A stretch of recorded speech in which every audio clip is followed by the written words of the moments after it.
Adding comments. Comments can be added to cell as an explanatory notes. Comments are represented as a small red triangle in the upper right corner of the cell.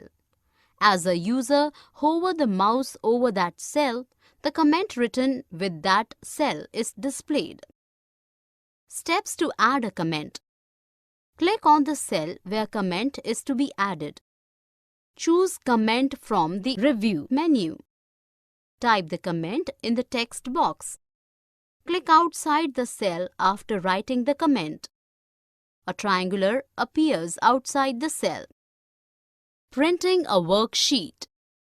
We can print the worksheet by clicking on the Print button from the File menu or Print icon from the standard toolbar. Print Preview.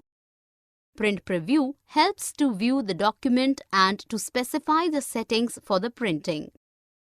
Steps to print worksheet. Click on the File menu. Click on Print Preview option. Click Setup. Choose the Page tab. Choose Landscape or Portrait.